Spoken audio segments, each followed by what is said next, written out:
প্রিয় ভাই ও বোন, আমরা প্রতিদিন মহান রাব্বুল আলামিনের অসংখ্য হুকুম অমান্য করে চলেছি, কিন্তু এর জন্য একটু আফসোস আমাদের হচ্ছে না। এমনই অকৃতজ্ঞ আমরা হয়েছি যে আল্লাহর হুকুম অমান্য করছি, কিন্তু অনুশোচনা আসছে না। কিন্তু কাচের একটি গ্লাস ভাঙলে আমাদের আফসোসের সীমা থাকে না।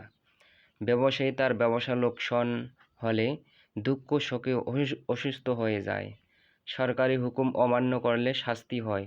অফিসে নিয়ম না মানলে চাকরি থাকে না। দুনিয়ার হুকুমের কত পাবন্দি আমরা করি, অথচ আমরা প্রতিনিয়ত আল্লাহ তাআলার কত হুকুম অমান্য করছি। আমাদের তাতে একটুও আফসোস হয় না। যখন কোনো মহিলা বেপরদা অবস্থায় রাস্তায় বের হয়, বাজারে, শপিং মলে যায়, সেই একটি সফরে কতগুলো হুকুম অমান্য হচ্ছে।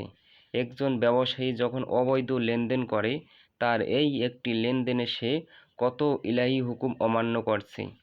জানি এর জবাব দেওয়ার মতো চিন্তা চেতনা আমাদের মধ্যে নেই।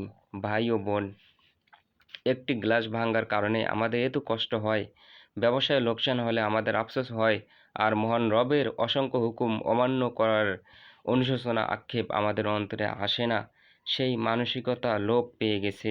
প্রিয় ভাই ও বোন, এসব কথাগুলো বলছিলাম যখন হজরতের চোখ দুটি ভিজে গেছে, কণ্ঠ কাঁপছে আবেগে, আর উপস্থিত জনমণ্ডলী তার সে আবেগের অংশীদার হয়েছে, তারাও কাঁদছে।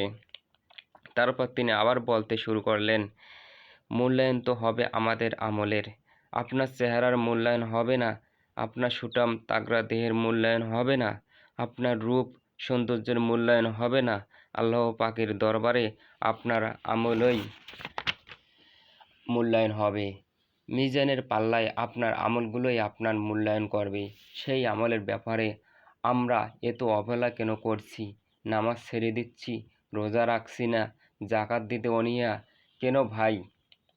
আল্লাহ তাআলার হুকুমগুলো মানতে এত অবহেলা কেন? কি জবাব দেব আল্লাহ তাআলার দরবারে? শয়তান এক সিজদা অস্বীকার করার কারণে আল্লাহ তাআলা শয়তানকে কিয়ামত পর্যন্ত অভিশপ্ত দিয়েছেন। আর যারা ৫ ওয়াক্ত নামাজ ত্যাগ করছে, তারা কতগুলো সিজদা অস্বীকার করছে। যে পুরা সপ্তাহ নামাজ পড়ছে না, সে সেজদা অস্বীকার করলো কতগুলো। মহান রাব্বুল আলামিনের এক একটি হুকুম দুনিয়ার সব কিছু থেকেও মহামূল্যবান। শয়তান একটি সেজদা অস্বীকার করে কিয়ামত পর্যন্ত বিতাড়িত হয়ে আছে, অবাধ্য হয়ে অভিশপ্ত অবস্থায় থাকবে কিয়ামত পর্যন্ত।